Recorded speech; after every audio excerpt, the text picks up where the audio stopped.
To stage C. Before we start, I just would like to remind you this is entirely run by volunteers and we need more volunteers, most notably to run the audio and video system, to run the bar, to run the car park. There are plenty of things that needs to be done and we need more people for this. So you should really go to volunteer.emfcam.org or to the volunteer tent behind you. But for now, I will leave you with Stuart Robinson, who is going to talk to you about satellites. Good morning. This is the story behind $50 Sat, which became the world's smallest satellite and by quite a long margin the world's cheapest satellite.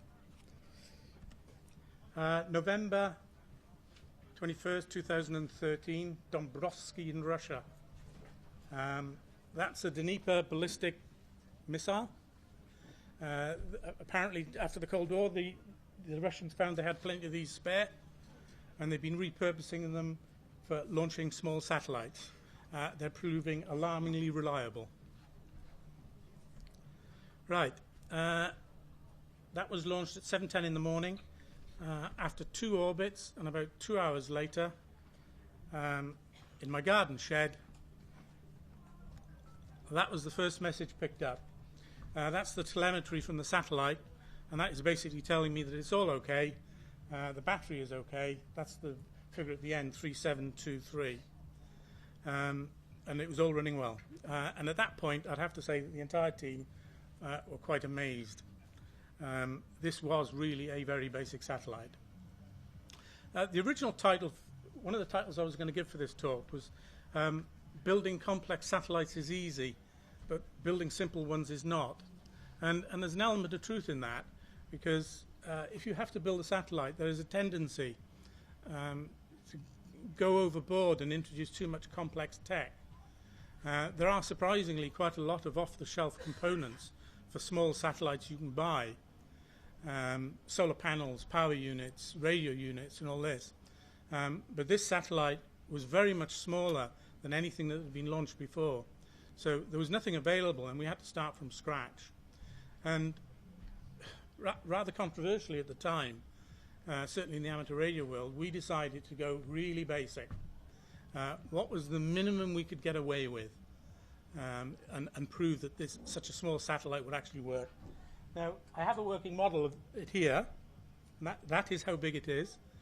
That operated in orbit far longer than we expected. It operated for 20 months.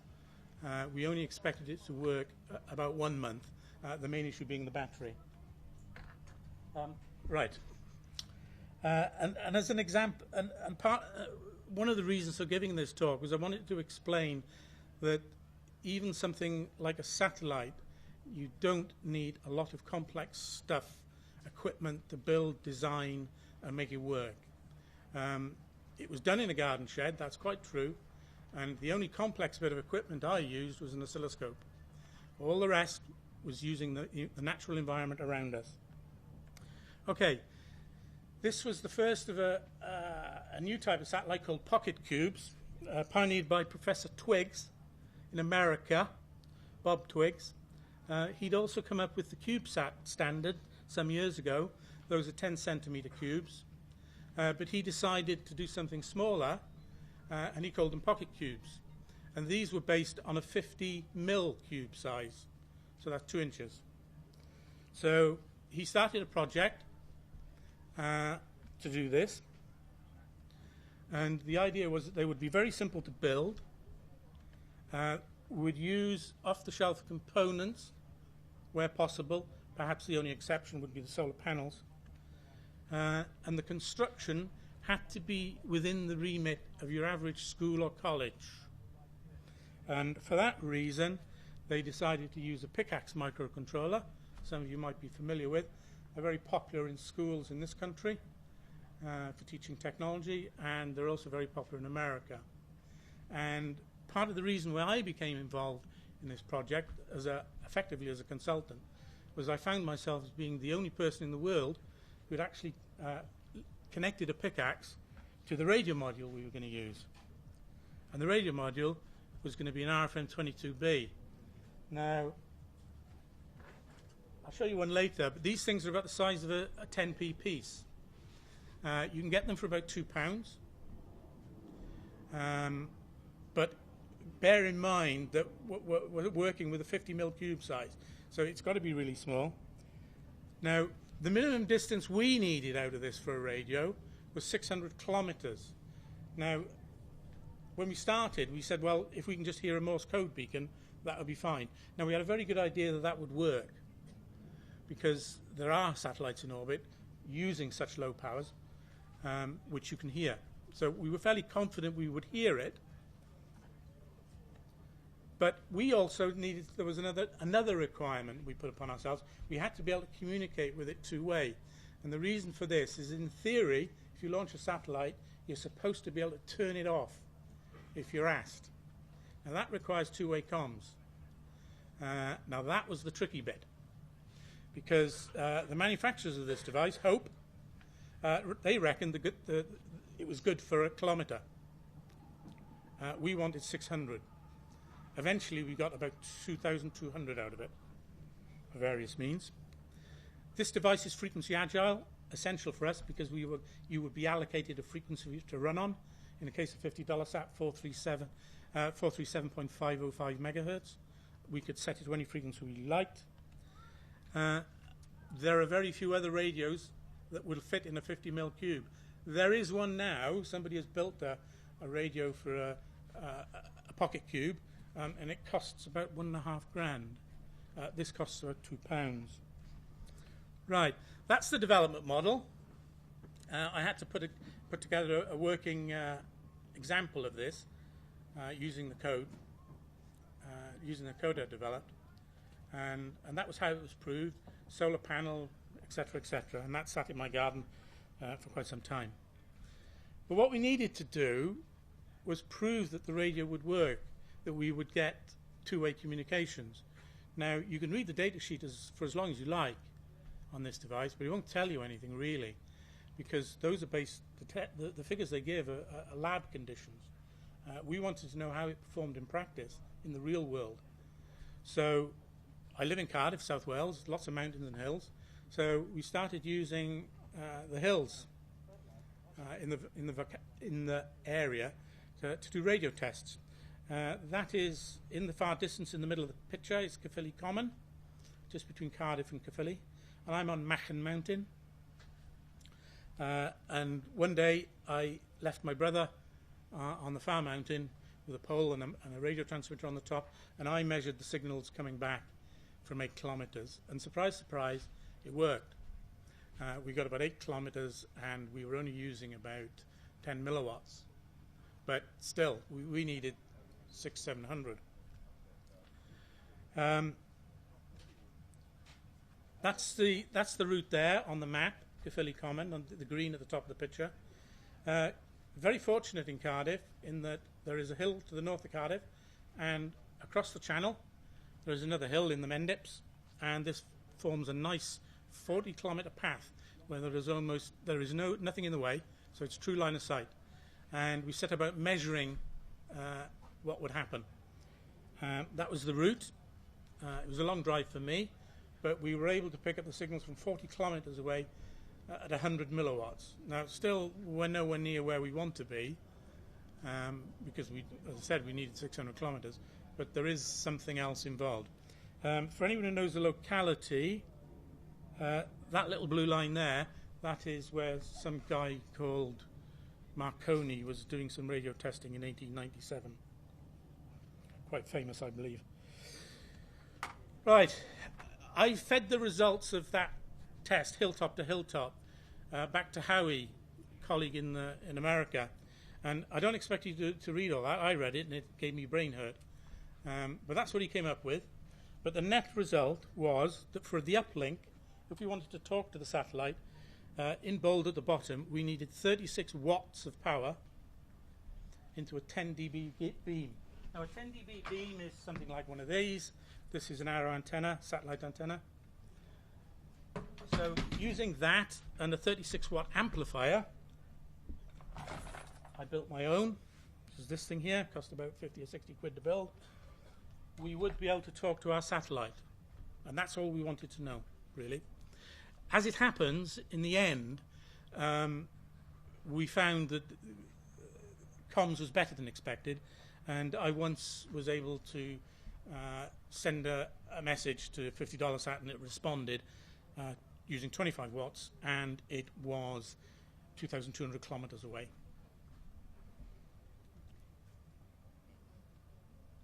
Right, now the team involved, at this point I was still being involved as a consultant, effectively advising the students over there on the radio and the pickaxe and what have you, and doing the radio testing. I can't remember the exact date, it's somewhere around September 2012, Professor Twiggs said, well, do you want a launch slot? And I know that there is the famous saying, there's no such thing as a free launch, but in this case it was true, and he said, well, why don't you build one? A pocket cube. Oh, yeah, of course.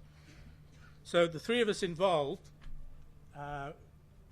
got together, and we decided, very quickly came up with a design. The three people, Michael Kirkhart, he's an electronics engineer, amateur radio operator for many years in America. The other one is Howie DeFelice. I'm not entirely sure what he does. He was prepared to own up to working on a very famous aeroplane in America, perhaps the most famous jet airline jumbo there is. He did the comms on that, but the rest of the stuff he gets up to, he said he couldn't talk about. There was me. I notionally work in computer technical support these days, but I am an electronic engineer by background.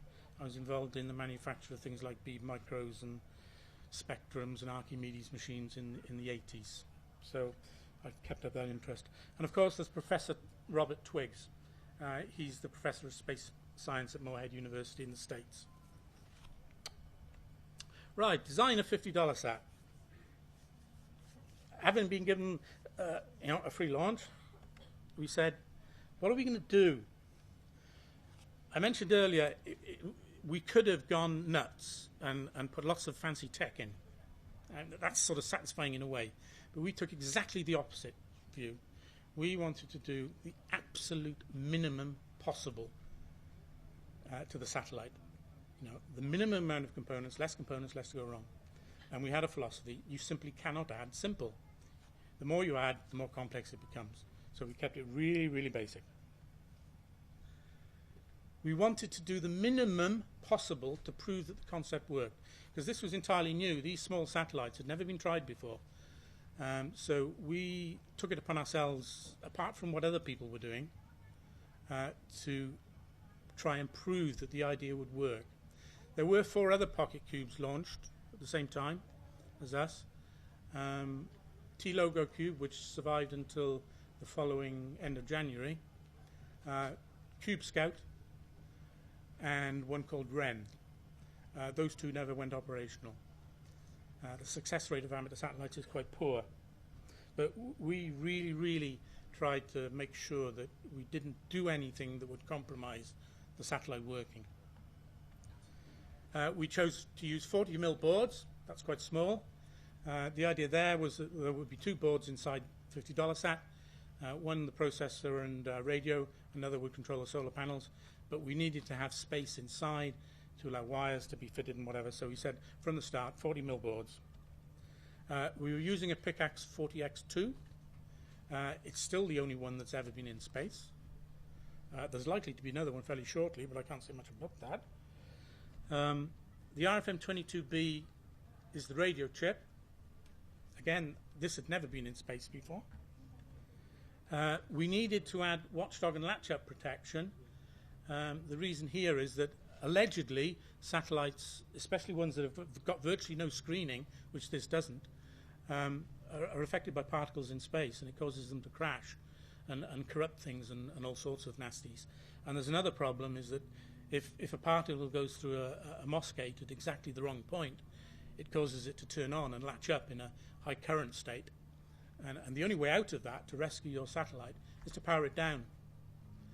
So we built in a very simple bit of circuitry, which every so often would power the satellite down, but every 2 hours or so.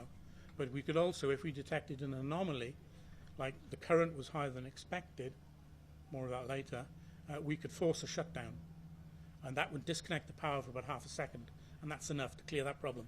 I have to say, we didn't have any problem with that at all. Nothing happened. Solar power, 4 sets of task solar cells. These, if you look at them very carefully, you see the little tiny triangles. These are offcuts from circular silicon panels that are made. They cut off the edges and they send the square ones up on real satellites, if you like. But they sell these little offcuts. Each of those little triangles is about $3 each. They're state-of-the-art solar panels, solar cells. At the time, about 28% efficient, which is massively more efficient than the average thing you see on a house roof or whatever. But bear in mind, the area we had for solar panels was very, very limited. It's important to track the voltage point on the solar cell to get the maximum amount of energy out of it. Because at high current, low voltage, high voltage, low current, somewhere in between there's a happy medium. And you can then match the solar cell to the load in an efficient way. So we had a couple of circuit LTC 3105s doing this for each bank of solar panels. We had a current monitor on there, and that was part of the protection. We needed to know how much current was flowing, both to the solar panels and through to the $50 sat itself. That's the battery, and that's the radio. The battery is the sort of thing you buy on eBay. I think we did, actually. They're about £2, a little tiny thing. Now, I'd have to say we didn't expect it to last very long. One of the problems was it was going to be very cold. More of that later. But it was also, it would go through an enormous number of charge cycles, which is the problem. We'll work it out. One charge cycle every orbit, 13 orbits a day, 20 months. Yeah, I did write it down. I've forgotten what the count was. So we wanted to know. We could prove it would work because when it was launched, you could hear it. But we also wanted to know what was happening. So the things we were monitoring were the voltages, battery, solar cells. We wanted to know how well the battery was doing. The currents, we needed to know how much power it was consuming, how much charge current we were getting from the solar cells. Eeprom corruption, again, this was something we put in because we were told it would be a problem. So every sort of transmission cycle, which is about a minute, I put in a check, which did a checksum on the contents of an area of Eeprom to see if there was ever any corruption. There wasn't in 20 months. We also did the same thing on the flash, which is the core, where the core program is kept on the pickaxe. Again, we were told there was possible potential for corruption there from particles from space. There wasn't. We didn't detect any. I'd also did the same thing on a spare area of memory.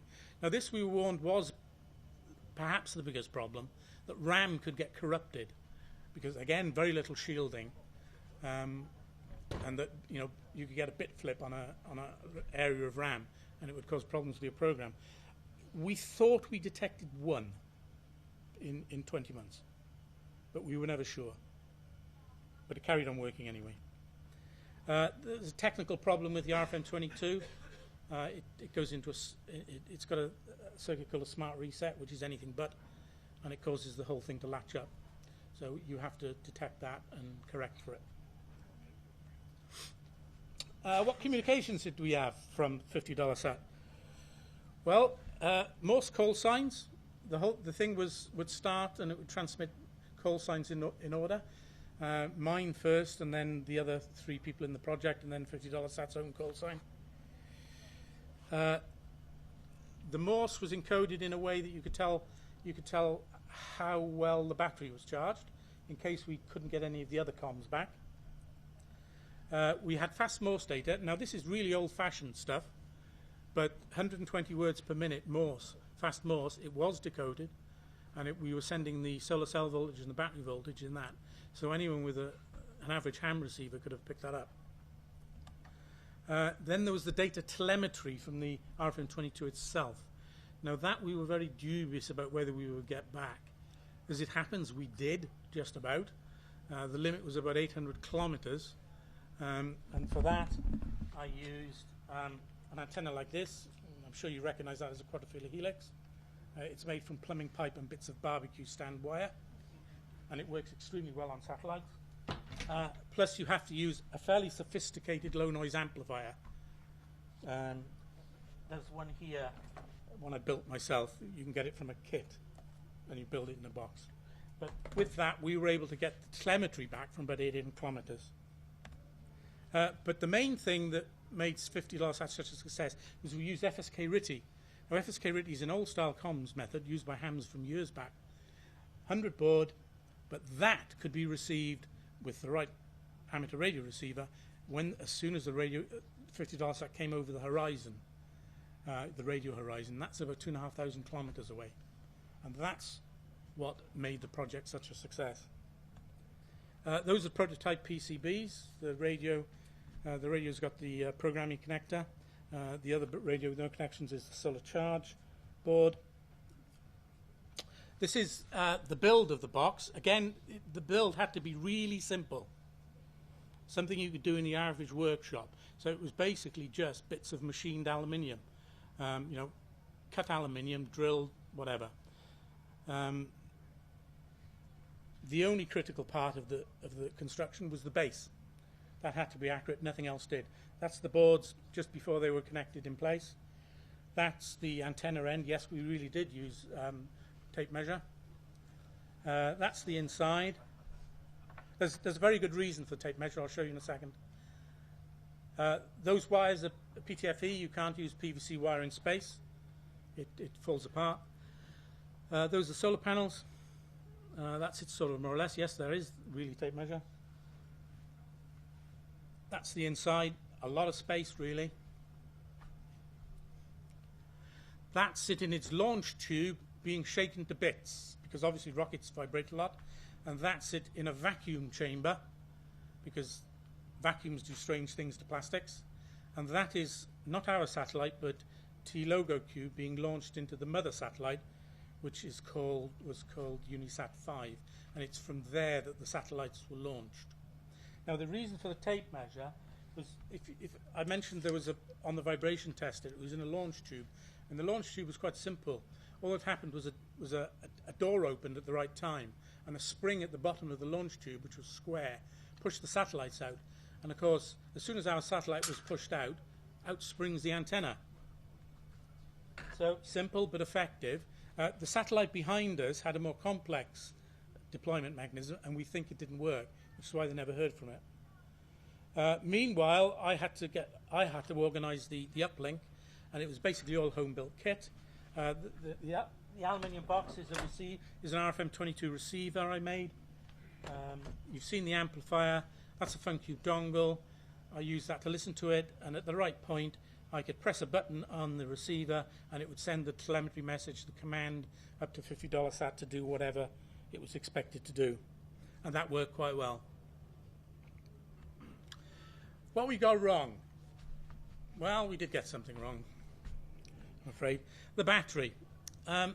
This was a major concern. One of the problems was that there are no, at the time, and I think it's still true, there were no space-rated batteries. Right?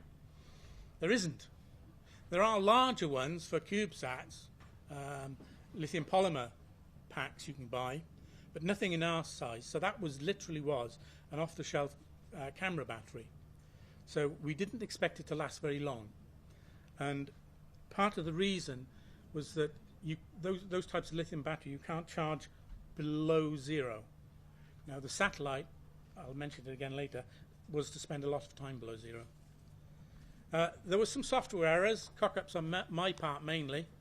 In particular, we were unable to discern, because of a mistake I'd made, we were unable to tell the difference between a planned power down and an accidental power down, although we were able to work it out eventually by looking at the occurrence of resets, because the satellite was sending out a constant count of the number of resets it had gone through. Spin fading. Anyone who ever listened to the FSK RTTY will have noticed it fading in and out. The reason for this is the satellite was spinning about once every 2 seconds. Now, we hadn't thought too much about that. We did have a magnet inside the satellite so that it was actually orbiting at a constant angle, but we didn't think to put one in to correct the spin. So, but it wasn't a huge problem. Time below 0 degrees centigrade, this was a big surprise. CubeSats, the ones 10 centimeter cube things, tend to stabilize around 0, because they're at one instance they're at minus 30, and then they're in at minus plus 30, whatever. So they tend to stabilize internally at about 0 degrees, somewhere around there, 5 degrees, something like that. Our satellite was so small, had such little mass, that it was recorded, every orbit, it went down to minus 30 in the dark and up to plus 30 in the daylight. And this actually meant that because of the battery charging problem, we didn't have that long to be able to charge it, about half the time we really thought, because we had to wait. There was a temperature sensor on the board, and we had to wait for the battery to warm up before attempting to charge it. So in reality, when it was coming north over the UK, it was probably in sunlight for about 15 minutes or 20 minutes before it started to charge. We didn't point the solar panels at the sun, and this was something we worked out eventually, why we were puzzling as to why we weren't getting as much charge current as we thought. And what was happening is, although there was a magnet that was stabilizing it in attitude as it went around the Earth, what was happening is that the sun was over there, say, and we should have stabilized it so that it went round that way. You know, rather than going around orbiting that way, it should have been done that way. And we hadn't thought about it. What we got right? Well, the darn thing worked. We did keep it extremely simple. You really could build one of these in your own garden shed. All the stuff is open source and public. If you want to look at the hardware designs or the software or whatever, that's all online. Just look up Google $50 sat. The amount of testing, extraordinary amounts of testing on the radio setup. You'd be amazed. The use of FSK RTTY, that had a dramatic effect because that was so easy to use. And we proved that the digital telemetry from RFM22 was viable. Thanks to some of the people involved, in particular Professor Twiggs and the Gauss Group, University of Roma. At the bottom, some of the amateur enthusiasts who filled in reception reports for $50 sat. Now, originally this slide was finished my presentation, and it's quite ironic that yes, it is the moon, but what I wasn't to know is that you might be aware that there is now an amateur radio project to send a CubeSat to the moon. So it's quite prescient. But after this, I did get involved in something, and this I wanted to take the time to mention it because it's worthwhile. And it's to do with LoRa. Now, LoRa is a new radio technology released in about 2013. It uses spread spectrum, which is not new, but it's the first time it's been done in a low-cost module. It's about the same size as the radio we were using and about the same price.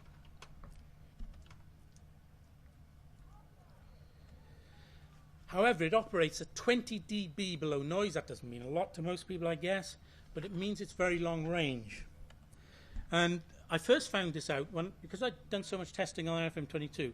I set up an RFM22 with low power on Tenby Beach, and I lost the signal 100 meters away. I lost the LoRa signal, same power, a kilometer away. It was capable of covering 10 times the distance on the same power. So I repeated the test across the channel, and that again proved that. What had taken the radio in $50 sat had taken 100 milliwatts to cover 40 kilometers. The LoRa device covered in 2 milliwatts. And I then decided that the best way of testing the long distance comms is to put a little tiny tracker on a foil party balloon. There's foil party balloon. And this has shown that LoRa will cover at 10 milliwatts, 400 kilometers, 1500 bits per second. That's quite fast. You would get, if you use the full 100 milliwatts the device can produce, you get 3 times the range, and you get 9 times the range at 100 bits per second. Now, the net effect of all that is someone's going to do this in space very shortly, I believe. You're talking about being able to receive digital telemetry from a satellite in orbit using a little receiver like that you can build in a lunchbox, because the range should be about 4,000 kilometers or so. That's all. We haven't got time for questions. If you want to find anything more about LoRa, you can look at our website at the bottom. If you want to have a look at the model I've got of the satellite or ask me a question, I'm sure you'll see me walking around. I'm the guy with the satellite in his pocket. Thank you very much.